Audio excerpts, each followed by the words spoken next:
Saat ini Indonesia sedang dalam situasi yang tidak baik karena adanya virus COVID-19.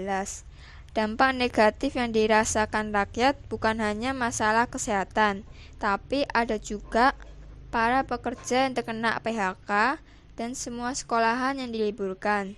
Sehingga anak didik harus belajar dari rumah sampai situasi menjadi normal kembali. Dalam hal ini, kita akan bahas sistem pendidikan yang ditetapkan pemerintahan melalui Kementerian Pendidikan dan Kebudayaan Republik Indonesia, bahwa anak didik diminta belajar jarak jauh atau online sesuai Surat Edaran Menteri Pendidikan dan Kebudayaan Nomor 4 Tahun 2020 tentang pelaksanaan kebijakan pendidikan dalam masa darurat penyebaran COVID-19.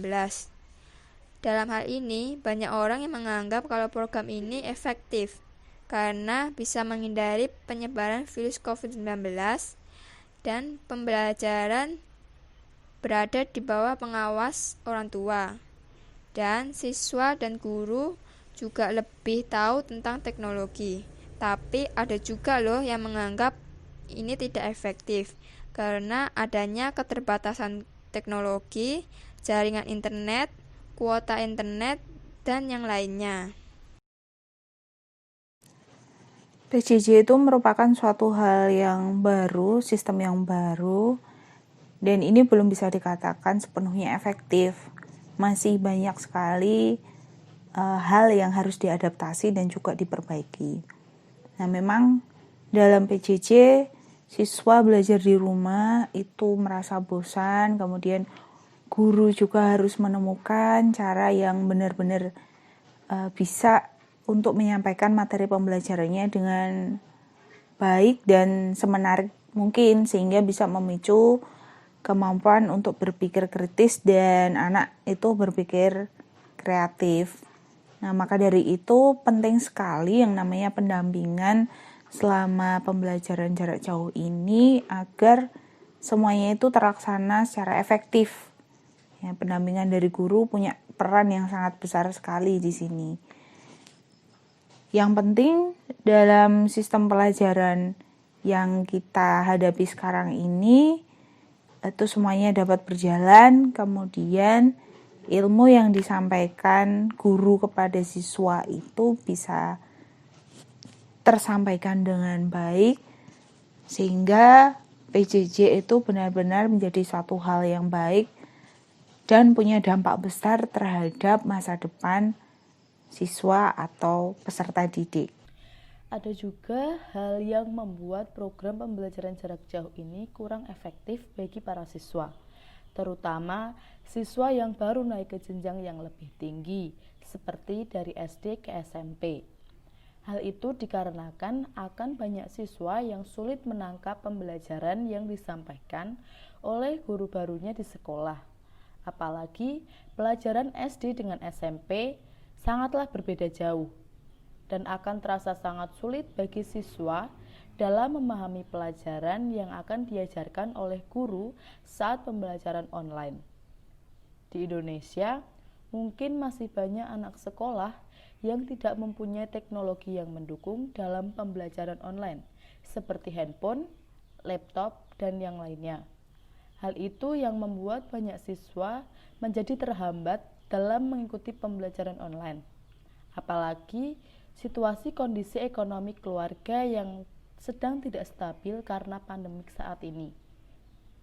Bahkan ada berita yang memberitahu jika ada seorang siswa MTS bernama Catur rela bekerja menjadi kuli bangunan demi bisa membeli handphone untuk belajar online dari uang tabungan hasil kerjanya. Dan selama pembelajaran online, Catur meminjam handphone milik kakaknya dan selalu terlambat dalam mengerjakan tugas karena sang kakak pulang kerja pukul 9 waktu Indonesia Barat.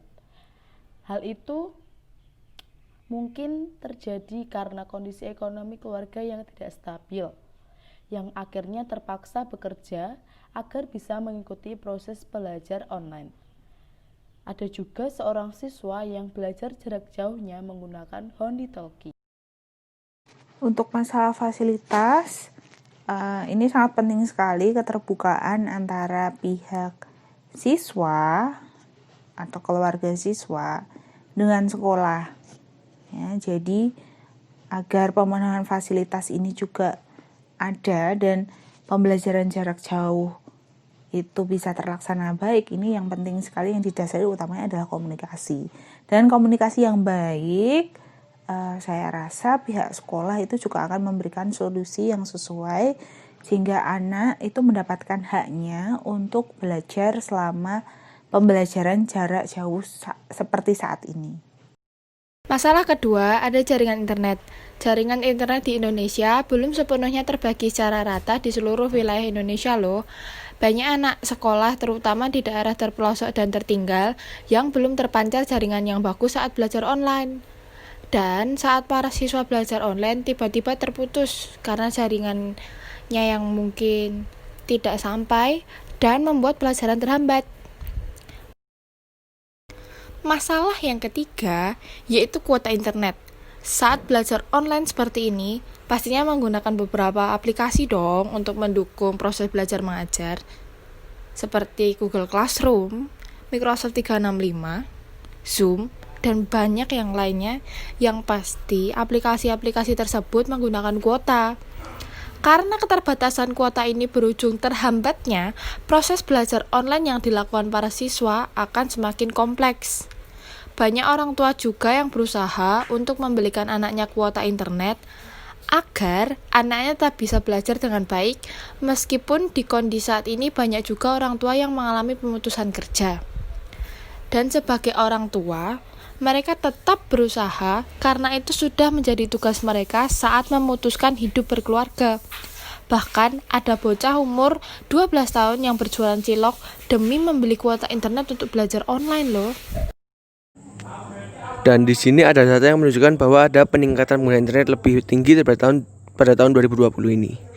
Berdasarkan laporan tersebut, WR Sosial pada tahun 2020 disebutkan ada 175,4 juta pengguna internet di Indonesia. Dibandingkan tahun sebelumnya, ada kenaikan 17% atau 25 juta pengguna internet di Indonesia.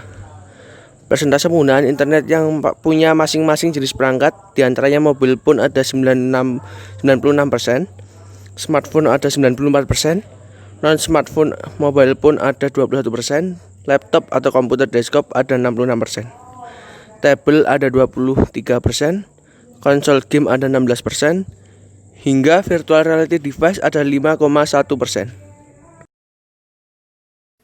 Jadi menurutku itu jaringan internet kalau misalnya memadai, mungkin paket internet dari sekolah terkait PJJ bisa bermanfaat. Tapi kalau jaringan internet di rumah mungkin ternyata lagi nggak bagus dan kurang memadai, bisa jadi paket internetnya kurang dirasakan saat PJJ. Masalah yang terakhir, mungkin banyak siswa yang mengeluh akan pelajaran, bahkan tugas yang diberikan guru mata pelajaran.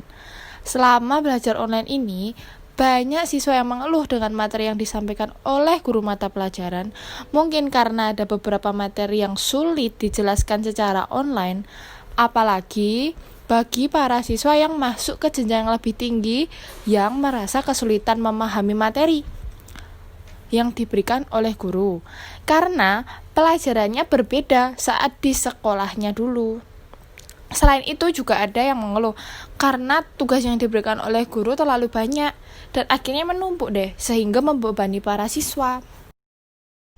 Oh iya, banyak juga yang menganggap kalau selama pembelajaran jarak jauh, tugas sekolah lebih banyak daripada pembelajaran biasanya di sekolah. Dan dari semua kendala dalam pembelajaran jarak jauh, juga menghambat para siswa dalam meraih cita-citanya, seperti yang awalnya ingin menjadi seorang dokter, akuntansi, pramugari, dan masih banyak lagi yang terhambat karena adanya beberapa kendala dalam pembelajaran jarak jauh. Jika menurut saya, kita mulai dari tugas dulu.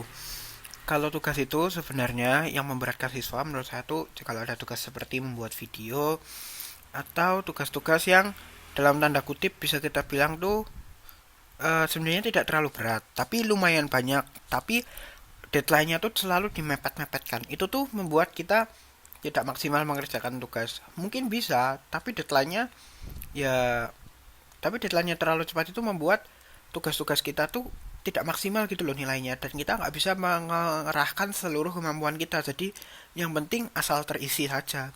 Jadinya ya yang penting dapat nilai. Terus untuk penjelasan materi, kalau menurut saya guru-guru itu sebaiknya selain memberi PowerPoint juga memberi sedikit review lah tentang materinya. Ya, hitung-hitung sebagai landasan awal siswa, sebagai istilahnya pondasi siswa dalam mengembangkan materi berikutnya. Nah, selain itu, siswa juga harus ikut berperan aktif dengan cara menghafalkan PowerPoint, juga membaca PowerPoint yang diberikan guru, dan atau ya intinya harus bisa memahami PowerPoint yang diberikan oleh guru. Itu sih kalau menurut saya. Dalam masalah ini, peran utama dalam membimbing anak-anak dalam belajar online adalah orang tua. Karena situasi seperti ini, anak-anak akan lebih dekat dengan keluarganya. Saat banyak siswa yang mengeluh karena pembelajaran online ini, orang tua berperan untuk membimbing dan mendukung anak-anaknya, serta memberi pengertian tentang situasi saat ini yang tidak memungkinkan untuk sekolah seperti biasanya. Dan dari pemerintah sendiri juga mempunyai tindakan dalam masalah ini, karena merupakan upaya pemerintah dalam meningkatkan kualitas pelayanan. Menurut pengamat teknologi informasi dan komunikasi, Heru Sutadi, perlu ada upaya luar biasa dari sejumlah pemangku kepentingan untuk mengatasi masalah dalam pembelajaran online. Dengan Kementerian Komunikasi dan Informatika bisa melakukan mapping wilayah mana yang belum tercakup internet dan meminta tolong ke operator sekaligus membuka aduan masyarakat agar ada upaya cepat untuk pengadaan internet di wilayah tertentu. Dan untuk kebutuhan perangkat menurut Heru, Kemendikbud bisa mengupayakan solusi agar para siswa yang tidak memiliki tetap bisa ikut pembelajaran jarak jauh. Selain itu juga masalah kuota, diusahakan kuota gratis atau subsidi internet. Menurut Heru, hal ini menyangkut tentang pendidikan generasi penerus bangsa di Indonesia. Jadi, harus mencarikan solusi agar pembelajaran jarak jauh ini tetap bisa berlangsung secara optimal, meskipun tidak seperti pembelajaran di sekolah pada umumnya, namun setidaknya mendekati. Nah, sejak awal pandemi, juga operator seluler mengaku bergerak secara proaktif untuk mendukung aktivitas masyarakat. Berbagai program pendukung diluncurkan, seperti paket internet yang secara khusus diberikan oleh pelajar. Dari semua yang pemerintah lakukan untuk pembelajaran online saat ini, ada peluang bagi para siswa di Indonesia untuk belajar online dengan baik tanpa hambatan, karena pemerintah berusaha dengan keras demi pendidikan generasi muda di Indonesia. Dan sebagai warga negara, kita wajib membantu pemerintah dengan menghindari penyebaran virus COVID-19. Dan dari masalah yang para siswa merasa terhambat meraih cita-citanya karena adanya pandemik, tetap bisa teratasi dengan belajar. Itu tergantung niat kita dalam meraih cita-cita. Kalau dari dalam diri kita sudah niat untuk meraihnya, kendala apapun itu tidak akan bisa menghalangi kita dalam meraihnya.